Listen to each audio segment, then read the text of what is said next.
Ladies and gentlemen, welcome to episode 22 of the Brighter Horizons podcast. And guess what? We are back. And by golly, is that the expression? Depends on what you're going to say next. I don't know, but I am pumped to be back. I am Then very yes, happy to be back. by golly, we're excited to be back. Yeah. I mean, No, you're there's no excited we. to be I back. am. I'm not gonna lie. That was an interesting week. Quite a hiatus. Why don't you tell the fans at home what was going on?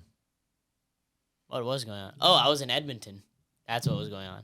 And what I were was you in doing? I was in enemy territory actually. Oh yeah, we'll talk about that later. Yeah, but we will definitely be discussing that. But today's main topic, we're going to be talking about self-confidence. Make sure you stick around. But I guess main thing we got to get out of the way is playoff hockey, man. I feel like we haven't talked about that, which is kind of crazy. That is true. It's definitely a different experience, and it's also something that ties into today's episode, which I'm looking forward to talking about that later. But I think it's just one of those things that can make you very happy Yeah. if you get to experience it. I mean, if you live in, I don't know, San Jose, it's a different story. But Yo. I mean, if your team is in the playoffs, It's a good time. Yeah. But the truth is, anything that you can find joy in life that isn't detrimental to your health, I think it's a good thing to pursue. So for us, Totally agree, yeah. watching sports was always something we liked doing as It could be kids. detrimental to your health. Depends if you're like going out to a bar every day. No, to no, no. watch the I mean, game as in, if like the Canucks go Stanley Cup Finals and lose again, in Game 7. I might die. Honestly, I might just die. Okay, on that note, don't watch hockey.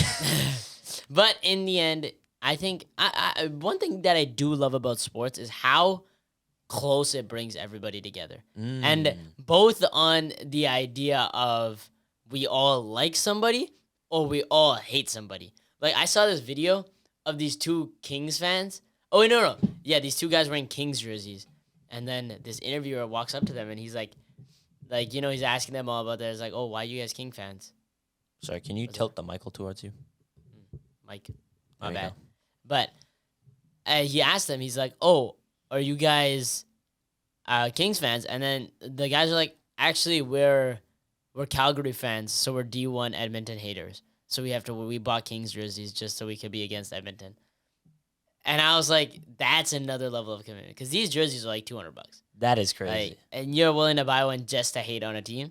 I fully respect that. I mean, the Kings lost anyways. But Yeah, it's kind of tough. But the premise is that all these people rally and unite behind a shared purpose. Mhm. And I think that's a nice thing for city until, you riot and you destroy the city 2011. But well, I mean, I it's a think sore that's- topic. Yeah, and it's so sad that like everybody thinks that that's all that we do. But like you gotta like people are like, oh, Canucks fans are so annoying. But I think that you're taking a very small substrata of them because a lot of us are just happy to be here, bro.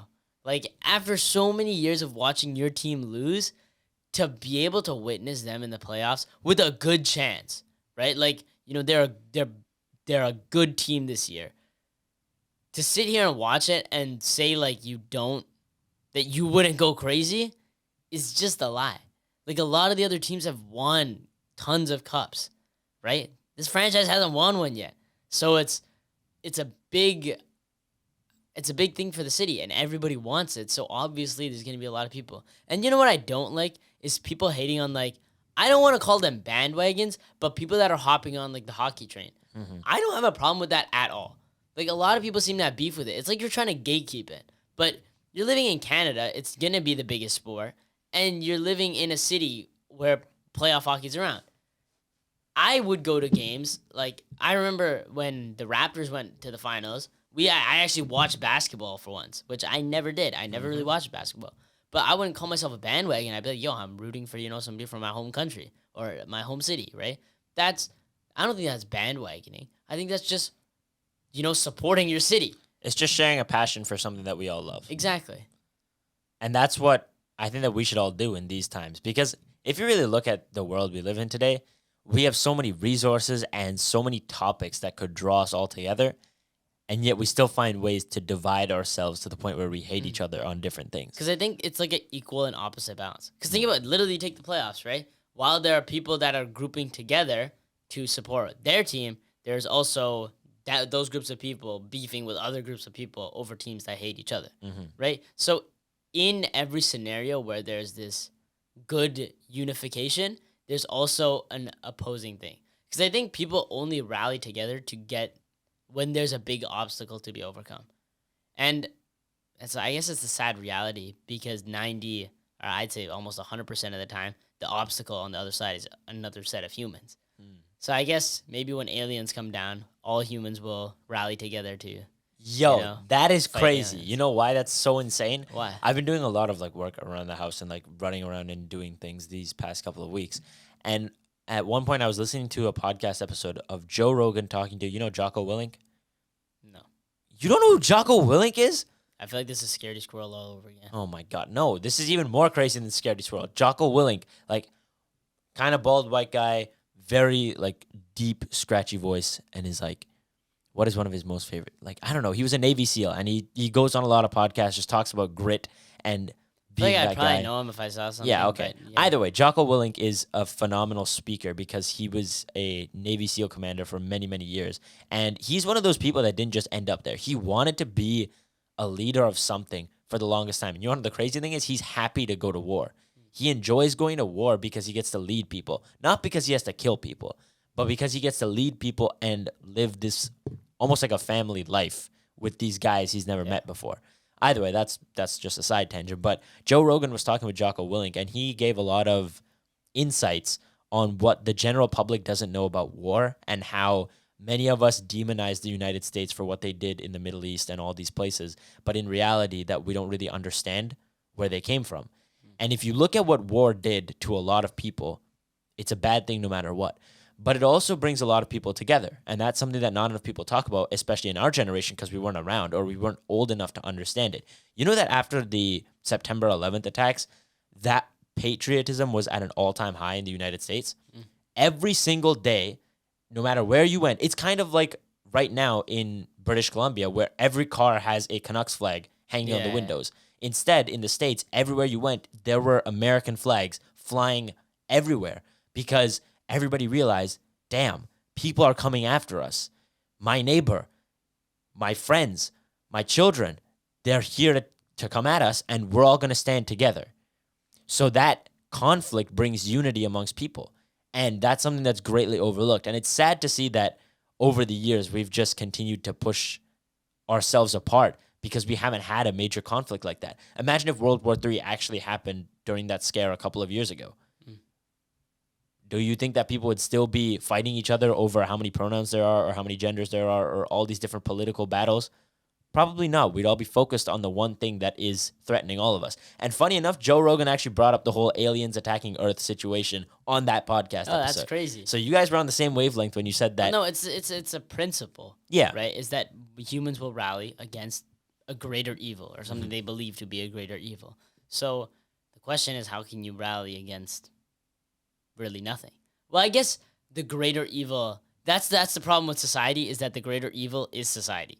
We're a double-edged sword, right? We are both good and evil. We are our own worst enemy. So due to that fact, anytime you try to really rally, the only people that you're fighting really is yourself. And I guess that's the reality of this world, is that the only way that you really achieve things is by fighting yourself, because you are your own worst enemy. You know you the best. You are your weaknesses. You are your strengths.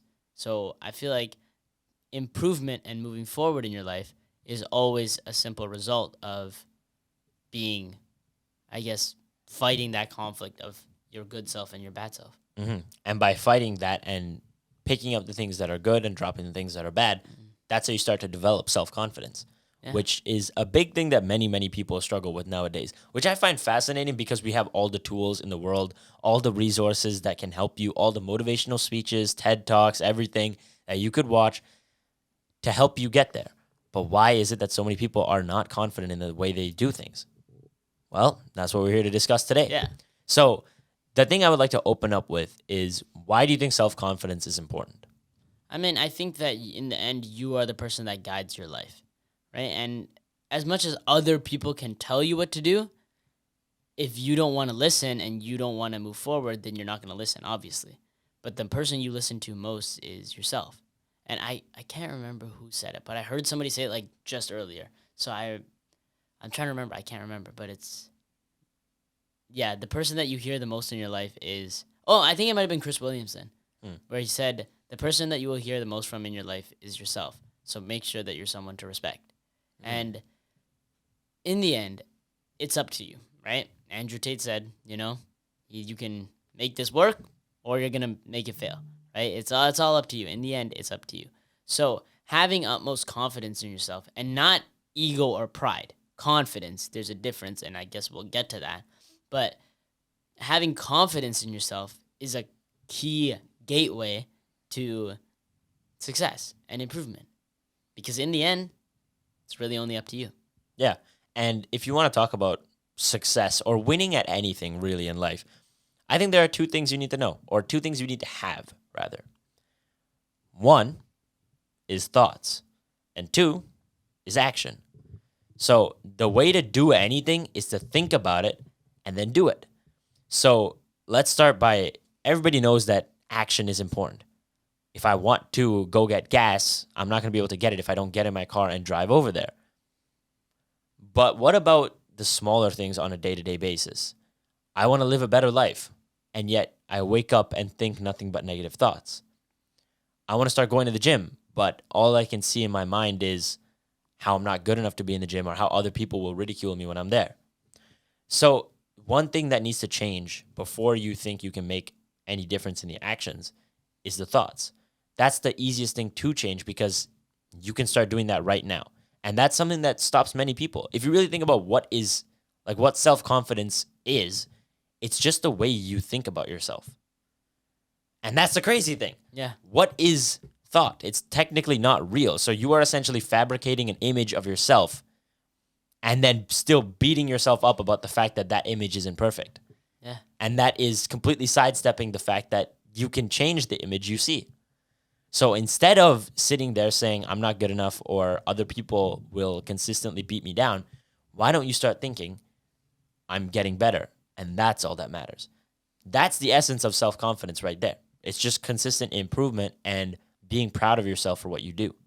And also, now this is something that I struggled with and I like in recent days. And this is a huge conflict for me. And it's I'm being hit with the senioritis. You know what senioritis is? Yes, but also not as much because when I graduated, we didn't really have a whole thing to say like, oh, goodbye, high school. It kind of just disappeared because of the whole... But that's not, like, it's like where you start to give up on your classes. What? That's not what it is. No. I'm pretty sure that's what it is. I swear it's like you don't want to leave because you enjoyed it. Nah. I'm telling you. Okay, I'll fact check. You tell the story. Yeah, but this is why we needed Jamie. But, hey, you know who you are if you're listening right now. But anyway, I've been struggling with the idea of actually trying in my courses lately because I feel as though, hey, I've already gotten accepted into university. Does it really matter? And I found out, well, I guess after some thorough self-reflection, that it doesn't. Truly, it doesn't.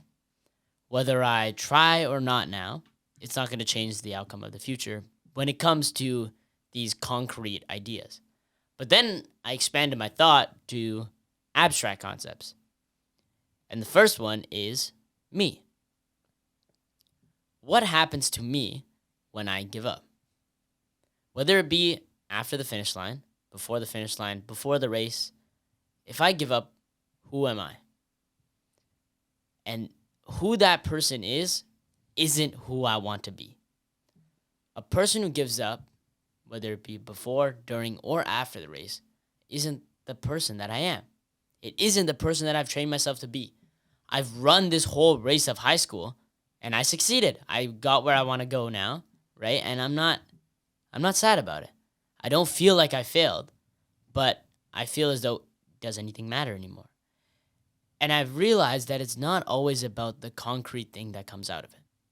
It's not always about that. Because in life, you're going to do so many things that just don't have any concrete value out of them. But to instead change the lens of this is building my character or this is in line with my character, that's a far more weighted thing to look at. I struggled with this because I felt like I should be focusing on other things. But that's not who I am. I made a dedication to something. I should hold it. And this is me genuinely telling my perspective because this is something that I've genuinely struggled with. And I've realized that I haven't been putting in the effort because I felt like I already finished the race. But that's the thing about life is that it doesn't end, right? It keeps going. So to never lose sight of who you are is the most important thing. And that starts by understanding who you are. And that comes from your confidence. If you are confident in who you are, then you won't be fearful of anything because you know what to do. And it's actually a cool thing. It's kind of like a little bit of a side tangent, but I saw this and I thought about it because it really turned a switch in my brain. And it says, when faced with two choices, simply toss a coin. It works not because it settles the question for you, but because in that brief moment when the coin is in the air, you suddenly know what you are hoping for. And I've known in my life that there have been plenty of times where I've left it up to a coin toss. And as that coin is flipping, you feel that sensation of, I kind of really wanted to land on this. And sometimes it does, sometimes it doesn't. But in that moment, you really know what you want. Because in those times of like critical critical thought, you have like self-reflection of who are you and what you really believe. It's in those stress pressure moments, those pressure points that allow you to actually see who you are. Mm-hmm. So with me, when I reflected on the fact that, hey, you're giving up, you're taking your foot off the gas right now, what are you doing? That was a critical pressure point for me that really helped me understand and reflect on what the hell I'm doing. That's crazy. Damn. And also, you were right. Senioritis is the decline in motivation as people approach the end of their typically high school or college education. Yeah. So that's very interesting. I did not know that.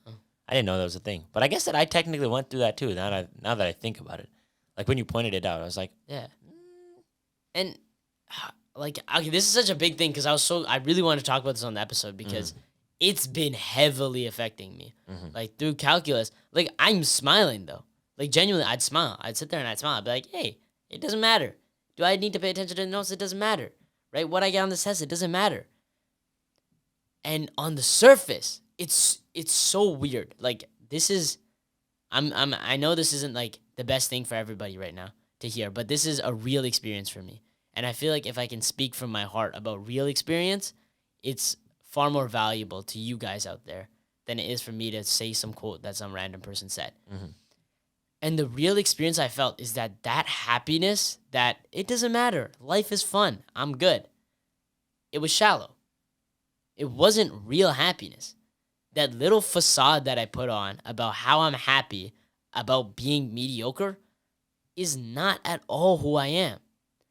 And that really led me to believe that that's the truth about a lot of people, is that we'll literally gaslight ourselves into believing that we're happy for the wrong reasons. We let ourselves be content with the things that shouldn't be making us content, instead of aligning ourselves with the things that should. JDs and Lenneman, we had a couple of technical difficulties that have halted the process of this episode, but we're back, and hopefully there will be no further interruptions. Sorry about that. But as we were talking about, one thing is absolute belief in yourself. And I wanted to come back to this because I said it earlier, was about how confidence cannot be the same as pride. And I think that confidence is like walking the line between humility and pride. I think it's the middle ground. It's when you understand that, yes, this is who I am, this is who I will be successful, whatever, believing in yourself, but still understanding that, hey, I'm fallible in certain ways. It's a true reflection of yourself, right? So it's both seeing yourself in humility and in pride. So I think that you need to walk that line, that middle path, and that path is called confidence. That's actually a very, very good way to put it. The middle line between pride and humility. That's perfect. Yeah. Because you need you need aspects of both. It's always about finding the balance in something. You can't just be arrogant and proud the whole time and lack humility altogether. But you also can't be so humble to the point where you sell yourself short, and now you're not even dreaming big because you don't want to look like a person who's too proud or arrogant about the way they Exactly. So it's I think that you'll never really be able to walk the middle path, but you will just swing from left to right. Hmm. And instead, knowing about that, being conscious of it, and trying to straddle it as much as you can is key. Because in the end, nobody's perfect enough to walk that straight line. Hmm. Nobody is. Whether you want to believe it or not, you're not. Yeah. Because the thing is, if you do, you're too proud, True. right? So the reality of the situation is you can't. But you can try to acknowledge when you're too far on one side. Yeah. And try to, bring yourself back. But that's where that total understanding of yourself comes in.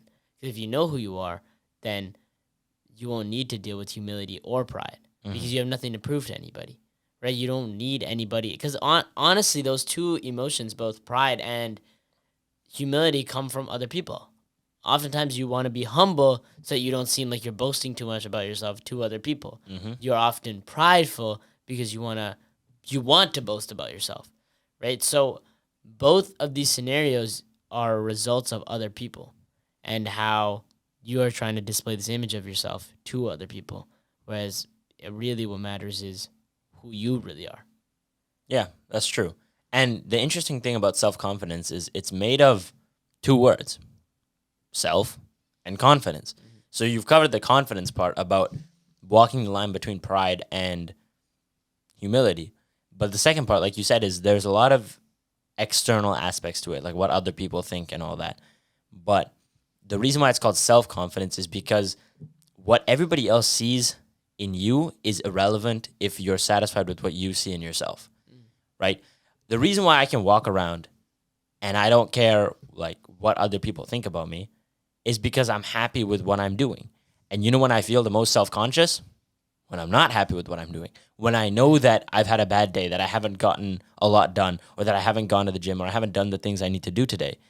Those are the days where when I'm walking around, I'm like, damn, like all these people are looking at me and doing, probably thinking that I'm not all that. But you only think that when you're unsatisfied with your own life. And that's such a fascinating thing about the human mind is we have a subconscious understanding of who we are and what we do. And then when we start to realize that we're unhappy with it, we chalk it up to what other people think. And we try to put these ideas that are going on in our own head and take it and put it in somebody else's mind and say, oh, these people are thinking this about me. No, you're thinking this about you, but you're just externalizing it and saying that other people are thinking about it so that you don't have the weight of it's your own thing. But when you start thinking about the fact that self-confidence's main word realistically is confidence, but I'd argue that self is the more important word because it all comes from within you. It doesn't matter how many Lambos, how many Rollies, how many houses, how many, girlfriends you've had. None of that is going to give you confidence. You get all those things by being confident and making it happen, right? It's not the other way around. You don't need to have all the possessions in the world to be confident. You need to be confident to have all the possessions in the world, if that's what you want to do. So instead of expecting something external to give you that, look for it within yourself because that's where you're going to find it truly. It's in the day-to-day things of working out or spending time with the people you care about that you find fulfillment in. And, I want to run it back to something you were talking about, a lot of other people judging you. And it's something we've covered a lot because it's such an important topic. But I saw this quote and I thought I really had to, talk about it. And the quote is, "Who am I to judge another when I myself walk imperfectly?" And that's from the Bible, actually, Luke chapter 6, verse 37. Damn. And the way that I see it is if people understood that and didn't see themselves in a prideful or a Humble view, I guess, in either a too prideful or too humble view. I don't think prideful is a word. I think it's proud. Isn't it? It could be, yeah. Maybe you're right. Actually, no, maybe No, I you think are right. prideful is a word, but I would say proud is correct in the context. But Okay. Either way, don't be too proud of yourself to believe that you're above other people. Don't be too humble to believe that you're below everybody. But just understand that in this world, we are all imperfect and we all make mistakes. And that shouldn't ruin your concept of who you are. Confidence shouldn't be destroyed when you make a mistake. And it's sad because that's what our world really teaches in the way how people who fail tests are treated, or people that fail in projects or in anything really are treated. We degrade failure so much that people are so afraid to even try. And there's a quote from Albert Einstein, and he says that a ship is always safe at the shore, but that is not what it was built to do. Mm. You are not built to live a stagnant life. Nobody is. I don't think anybody was actually built to live a life without legacy. I think we were all built for legacy. The problem is we are almost discouraged from seeking that legacy because it seems to me that people are so afraid of trying. People are so demoralized by failure that they don't even want to step out. People get their self-confidence destroyed before they even leave the docks. And that leads to them never wanting to. But to understand that, yes, the world out there is going to hurt, but you're only going to get to your destination by going through the sea, right? Like when you go on that boat of life and you're traveling that sea, you're getting hit by wave after wave. You might get hit by a tsunami. Your whole boat might be destroyed and you'll be stuck on one piece of driftwood, slowly floating, but towards a destination. Mm. And with determination and self-confidence, if you know that, hey, one day I'm going to get there, then I guarantee you that one day you'll get there. Let me tell you the most infamous story of this. Everybody's heard this story, and if you haven't, you live under a rock. The greatest NFL player of all time. Damn, I thought you were going a completely different direction, but Who is it? Tom Brady? Tom Brady. No dispute. You said it right away. It was Tom Brady. Tom Brady, when he was first getting drafted, was a terrible pick. Every description, every draft report said he's skinny, he's weak, he's going to get run over, he can't throw, he's terrible. And I don't know, he went like 6th overall or something like that. Or no, he was like last or something crazy like that. But when he finally got drafted, he looked at the coach dead in the eyes with a piercing look. And he said, I am the best thing that ever happened to this franchise or this organization. That self-confidence is the first step to creating a great, an all-time great, somebody who is better than everybody else. And look at what he did. He conquered. He came in a weak little, sprout, and he grew to be a massive, strong oak tree. So the same is true about you. If you don't at least have the courage and self-confidence to say, I'm going to be the best, you never will be. Yeah. But you got to start with it and then work your way up from there. Build it. That's your foundation. Self-confidence and 100% belief in yourself. Because if there's anything that's going to kill your dreams, it's you. Last week, or I guess 2 weeks ago, in the last episode I had with you, I said a quote, and it was, the fastest way to kill a big dream is to introduce it to a small mind. So if you have a big dream, why would you settle to let your mind be at this low level that can't handle it and say, I'm not capable of doing this? No, you are capable. Everybody is capable of the things they want to do. It's just that you need to believe it. And of course it sounds kind of corny to say it, because just by saying, oh, I'm going to be the best basketball player in history, that's not going to get me there. Not that alone, at least. But belief is half of it. Like I said, all success takes two things: thought and action. So if you don't have both of those right, then it's not going to work. And that's why every single great person like Tom Brady, like Elon Musk, like Jeff Bezos, all these people, they believed in themselves before anybody else did. Look at Mr. Beast. I'd say one of his most famous quotes about success is that before you're successful, you're crazy. But when it works, you're a genius. Everybody else is going to knock you for trying. Everybody else is going to say, that's not going to work, bro. You're not going to make money. You're not going to be jacked. You're not going to do this. You're not going to do that.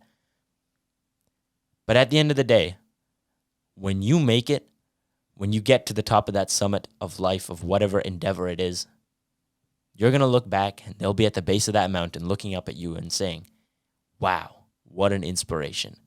It doesn't matter what they said when you were at the base of the mountain, because at the end of the day, when you make it, hell, you'll be too happy to even notice what they're saying now. Yeah. But you know damn well that they're looking up at you and thinking, he did it.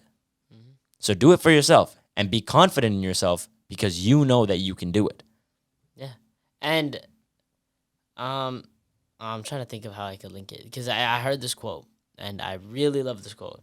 But I guess I'll elaborate on it further after I say the quote. But the quote is, "A bird in a tree isn't afraid of the branch breaking because his trust isn't in the branch, but in its own wings." Hmm. When you fall in life, you should have the trust and confidence that you're going to pick yourself up. And this is a mentality that I've both found positive and negative in my life. And I've told you about this. And it's the I'll figure it out mentality. Mm-hmm. And it's a I want to say, is dilemic a word? I don't know, but it's a mindset of dilemma like nature, okay? And it's got two opposing sides. One is I take full accountability of my actions. If I need something done, then I now have to get it done because it's up to me. It's not up to anybody else. It's up to me. So I'll figure it out. I'll figure out a way to get it done. But it also makes me lack planning because instead of planning, I'll say, you know what? When the time comes, I'll figure it out. So in one case, I'm not planning for the future, but I'm able to pick myself up. Now I know that, of course, I should strip myself of the negative side of this mindset and begin to plan more. But it's a great thing to practice in your life, is the thought of, I'll figure it out. Because if you sit someone at a table and gave them a riddle, suppose that it's a very solvable riddle, but you told them that it's extremely impossible. Now, I don't know if this is a real experiment. I'm just saying this from what I think. This is a little thought experiment of mine. But if you sat two people down in a room and you gave them both the same riddle, and you told one guy, it's just a regular riddle, the other guy, this is the hardest riddle in the world, I guarantee you that the first guy would solve it no problem.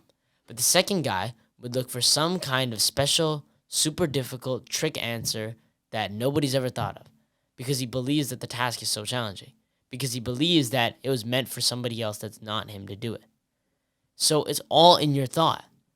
We're all presented the same challenges in life. And like I said, remember I think it was the last episode I was on 2 episodes ago, episode 20, I said that the pen isn't mightier than the sword, nor the sword mightier than the pen. It's the person who knows when to use a pen and when to use a sword is truly mighty.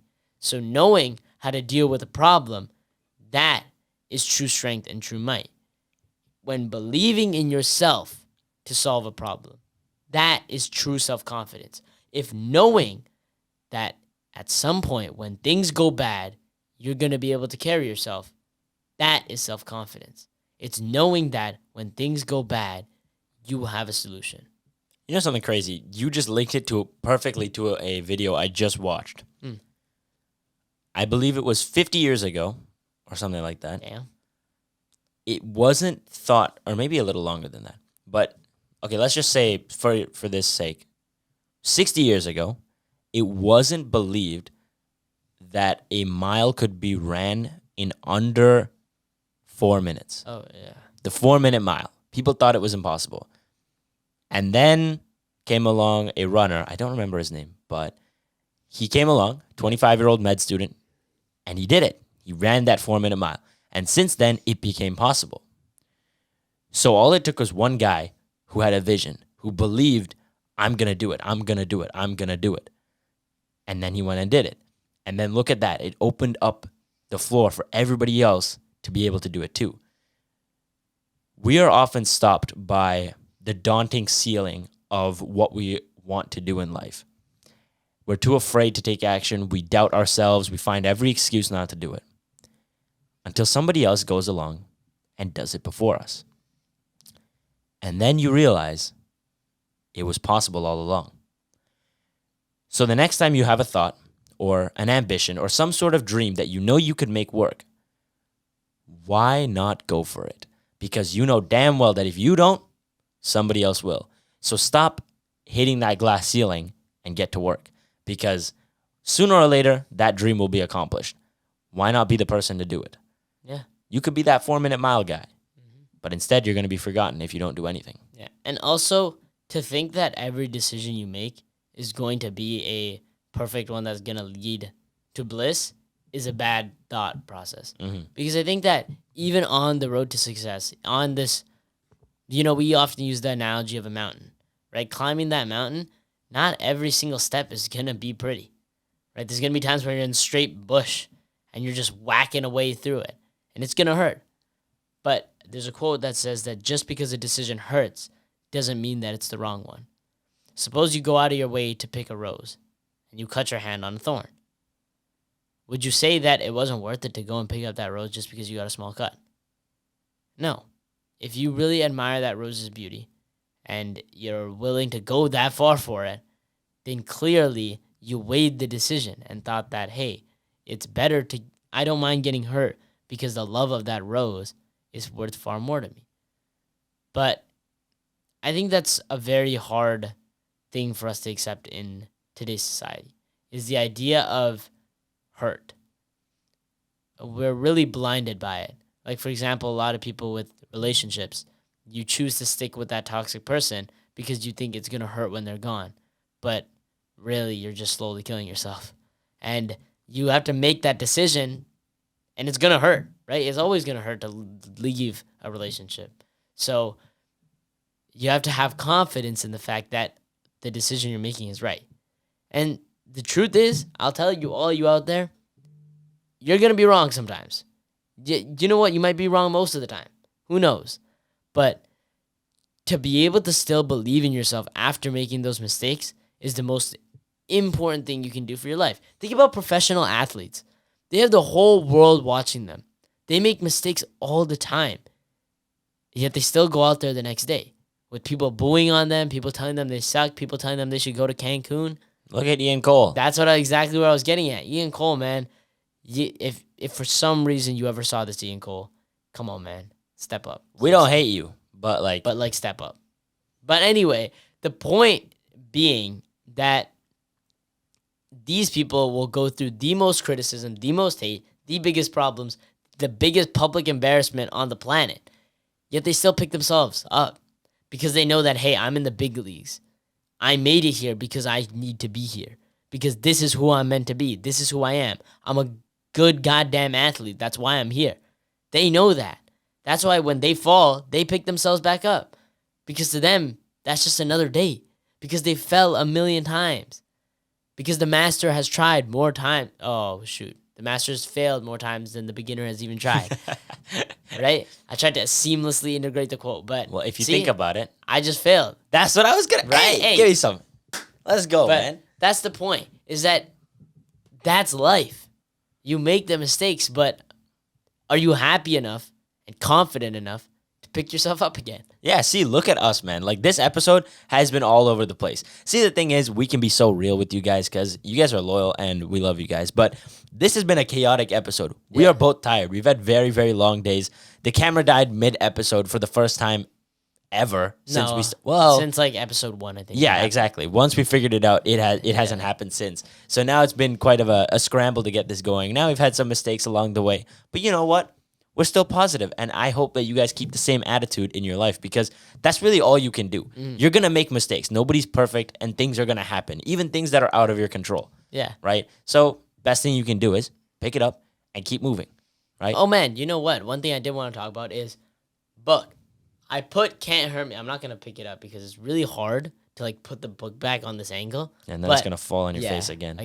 But anyway, I know that we've already put Can't Hurt Me up there once, but I wanted to put it up again because I think that it's probably one of the best self-confidence stories in the entire world. Mm-hmm. And the story of David Goggins is one that you can look to for inspiration, for motivation, for life lessons, for almost anything when it comes to self-improvement. Mm-hmm. I would say you got to read the book. Like, I'll tell you, every single person out there, you got to read it. It's an easy read. It's an interesting read. And it gives you a big amount of reflection. That was a very incorrect, grammatically incorrect sentence. But you get the point.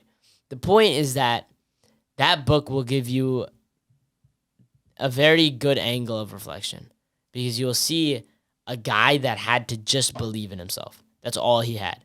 All he had was a dream and a belief. And it goes back to that, what you said, that thought. That thought is the only thing that's really gonna let you move. That are well is the only thing that can lead to you moving. First comes thought, then comes action. So you need to have that thought of I am able, I'm capable, I am this person. Mm-hmm. You need to have full confidence in who you are. And then, well, that stuff, that comes after. The action comes after. The how comes after. The what comes after. Well, I guess it's more of the how comes after. But the what, that starts in your brain. And that's the first step. Okay, so let me ask you this. We've talked a lot about how important it is to have self-confidence. So let's say if you could boil it down to, let's say, 3 things. You and me collectively we come up with right now. What would you say are the 3 things that anyone at home could do to boost self-confidence? I'd say first is to, well, I guess that's not really a step. I feel like the first step, if you want to take it in that more sense, is to reaffirm who you are. Your identity and who you are is the most important thing, because you could feel as though you could have this shallow sense of confidence. Like I had a shallow sense of confidence recently with my senioritis. I had this confidence of who I was as this guy who's already succeeded. It's done, but it's not real. It's superficial. So the first step is to take it to the layer back and really remember who you are. And I feel the one thing you have to do is remember the critical points in your life. Where were you at a crossroad? Where were you at a point in your life where you were either at your lowest or your highest and you made a decision? Because that's who you really are. Reflect on those moments when you really pushed yourself to the limit and wonder, why did I do that? Why did I do the crazy thing that nobody thought I should do? That is where you really figure out who you are, because those are the points in which your true character comes out. And you can only be sure of who you are and confident in who you are if you know that person. So get to know that guy. Get to know the person on the other side of the mirror. That's true. That's true. So that's number 1. I think number 2 is, in terms of building self-confidence, how you can boost it, is start creating medals for yourself. Think about life as a video game. People always say, we spend all this time playing games that don't matter, that aren't real, and at the end of the day, when you die, it's not going to matter. You spend all this time upgrading these fake characters. Why not spend some time upgrading a real one? Go out there and treat your character as a gamifiable thing. You can go out there and upgrade it. Just like how if you're playing GTA 6, you can go out there and make money and buy better cars. You can do the same thing in real life. You can do all these things to help build that character up. Just like how you can make your character stronger by training it and making it level up, you can do that by going to the gym in real life. And Alex Hormozi has a great quote about it, and it's that you don't build self-confidence by shouting affirmations in the mirror. You build self-confidence by creating an undeniable stack of proof about who you are. Damn. And that is the most important thing, because you can have all the words in the world and not have anything to back it up. Then who are you? All you are, in my opinion, is a yapper, a straight yapper. Let's be honest. We have a podcast, which means that we are extremely prone to being yappers. We could just be sitting here spewing all this positive nonsense and not living by it, and you wouldn't even know. But I live with an undeniable stack of proof. I live here with achievements, with medallions on my shoulder saying, I did this, this, and this. Look at me. That's why I can speak about these things, because I did these things. So you have to build that, because you can't really be confident about something that's not there, right? You can't be confident forever about something that's not there. At least the initial thought of confidence has to occur to you before you have everything. But then once you say, I want to be something great and I want to be more confident, it's time to start leveling up and putting those medallions on. Yeah, I love that idea of proof. Yeah. It's like confirmation bias. It's to find the things that support what you think. Yeah. And that's such a cornerstone to our identities, is finding proof of what we believe. Because belief without proof, I think, is foolish. It's blind faith. And I think that even, like, people would like to make that argument for religion, but even religious people believe that there's proof. And while the proof is more shaky than I think the proof of your identity, it's still proof. Humans believe things based on proof. We usually don't make decisions based on blind faith. And we, even when we think we might, like, oh, my friend told me something, so I'm gonna believe it. You may think that, okay, that's not really, like, that's not real proof, but you know that your friend usually doesn't lie to you, so you're gonna believe that what they say is true. So we often will believe things not through blind faith, but through beliefs and through proof. So if you stack up a ton of medallions proving why you're a bad person, then no wonder your life feels like garbage. Mm-hmm. It's because you're seeing all these terrible awards all over you that you don't want. Exactly. So the first step is, or I guess second step that we've discussed, is to rack up that proof, is to go out there and do the things that really support who you are. Like, even, it doesn't need to just be being a good person. It could be doing the things that you love. Maybe you have a hobby that you want to do, a hobby that you wanted to pursue, but you never took the time to do it because you felt like you didn't have the time. I'd say that, imagine that you could have been a professional rock climber, but you never took the time to go because you felt like, oh man, I'm probably going to fall a bunch. I'm probably not even going to be able to do the easiest climbs. I'm going to be so lonely and so bored. I'm going to be terrible at it. But you had the potential to be a great. And you would have never known if you just didn't go.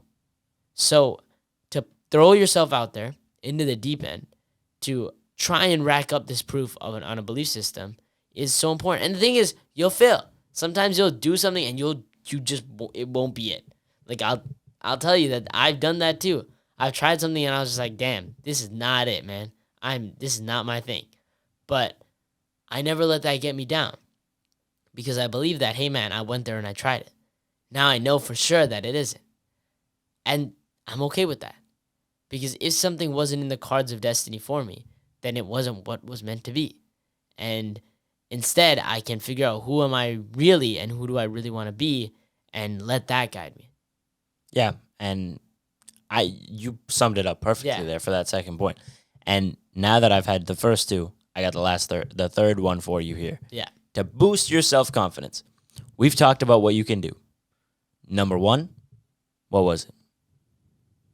Was to know who you are. Know who you are. Number two, build a stack of proof of who you are. And number three is to limit the noise. You could have the most perfect running car, but the second you dump water in the gas tank, that thing's going to explode. Mm-hmm. So think about your body in the same way. Your body, your mind, how you function. What are you feeding it? What are you allowing into the system? Because that is very important for how you think about yourself.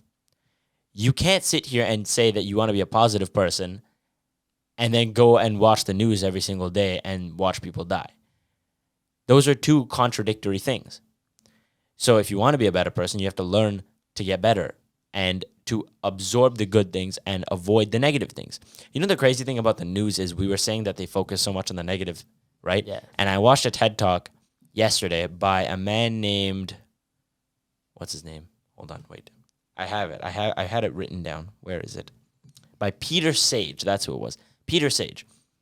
And he was talking about, self-doubt and how to get better at these things. And when he was talking about the news, he said that the reason why the news focuses on the negative is because it stimulates a part of your brain called the amygdala. Oh, yeah. And the amygdala is designed to see negative situations so that you're in the loop about things happening, right? So you're very prone to watch these news stories, and it's not really on you. It's the way your brain is programmed, right? But it is on you to take initiative to avoid those stories, to cut yourself off from the outside world. And sometimes people are going to say, yeah, but if you don't watch the news, how are you going to know what's going on? I know what's going on in my world. I don't need to know every detail of everybody else's world. Yeah. It's good to be in the loop on some things, for sure. But overall, if you're focused on your own world, then you're going to get things done. And if you open up the floodgates and allow every little idea in, everybody else telling you how you should do things, you start to open up the floodgates for self-doubt, for inconsistency, for fear of failure.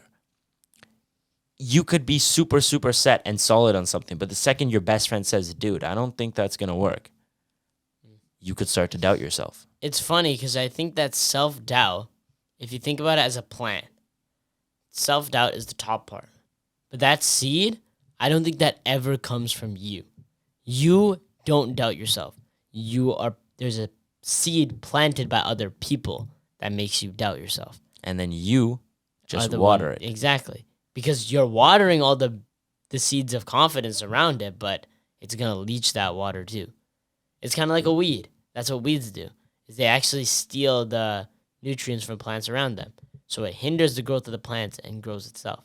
Mm-hmm. The same way, that's what doubt will do to your brain. Is that it will or I guess it will steal all the nutrients from your dreams and your confidence and turn it into its own growth. And it's also what you said about, keeping away from the things that you're trying to keep away from. It's like if you are an alcoholic and you're trying to go sober, yet you spend your night in a bar every day, you know that you're putting yourself in a situation where you're susceptible to go back to where you were. So obviously that's going to happen. You should be able to understand that if that's an identity that you are aligning yourself with, then why would you go back to a place that affirms that identity? Instead, you gotta move on from it to move on to who you want to be. And this is something that I thought was kind of cool. Is that it's a quote from Paulo Coelho. I actually don't know who that is, but the quote is that maybe the journey isn't so much about becoming anything. Maybe it's about unbecoming everything that isn't really you, so you can be who you were meant to be in the first place. It's the idea that in the beginning you're born with who you are. Who you are it never left you. You don't find who you are, but you instead, or maybe you do find who you are, but it was always within. It's like uncovering treasure that's discovered within. And I thought it was a cool premise because that way you know that you can be confident in yourself. You can believe in yourself because in the end, you know that you're going to figure it out. I urge you all out there to know that in the end, it's going to be all right. And if it ain't all right, then it ain't the end. So understand that no matter what, if you have that confidence, you'll know that you'll come to a brighter horizon one day. Way to slip it in there, pal. Yeah. Well, honestly, we should slap some of these things on a t-shirt. Bright Horizons merch coming soon. Could be dropping soon. We're joking. We're joking. We won't do that. Potentially. You know one thing though, if I ever do create merch for this channel, I would like to donate a lot of it to like charities and stuff like that to help people. I would love that. I would like to do that. Hey, we might have just sparked Yeah, a there we genius go. idea. Genius idea. Well, I mean, if you one day see us blow up, which will happen because we have self-confidence, when we get there and we start selling merch and giving it away to charity, you guys will know, and you guys will be day ones. So we appreciate all the support. But as always, you know what time it is. It's time for quote Of the week. hit 'em. All right, quote of the week by a U.S. president. Believe you can, and you're halfway there. Simple sentence, but very powerful. And in fact, that actually agrees literally with what I said about how it's half thought and half action. Look at that. And this is actually a president that was beloved by many of the people. Do you know who it is? Obama. No. Was he was beloved by a lot of people. He was not beloved by a lot of people. Abe Lincoln. No. You get one more guess. JFK.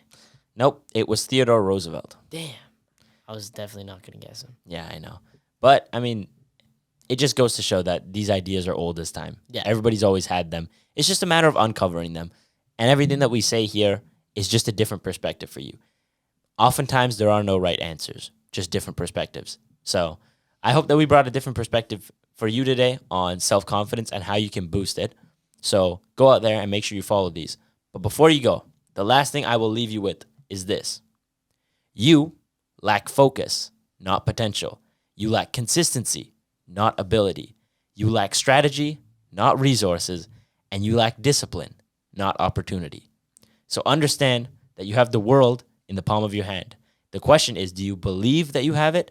And the question is, can you seize everything that you've ever wanted?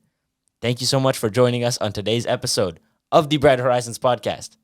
Make sure you leave a like, comment, and subscribe. We love you guys so much. Hit them with the outro.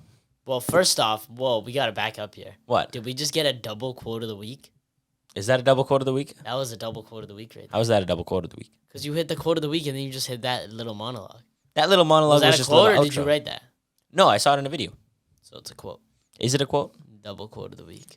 Double quote of the week, ladies and Yeah. gentlemen. We were feeling generous today. We Feeling appreciate generous. you guys for supporting us all the way to episode 22. Yeah, so thank you guys so much for sticking around to the very end of the episode. Thank you so. Oh, I don't know why I said the outro so weird. Thank you so much for tuning in to we episode go. 22 of the Brighter Horizons podcast. I hope you guys really enjoyed the guest episode last week. I guess we never really got to talk about that. Shout out to Eric. You did a great job, my man. I really appreciate you taking my spot there. And We're gonna have have guests. plenty of more guests, so make sure you stay tuned for all of that. But make sure you go out there, be confident, be positive, and lead a successful life. Believe that in the future, greatness is within your destiny. Make sure you live a positive life, y'all. Peace out.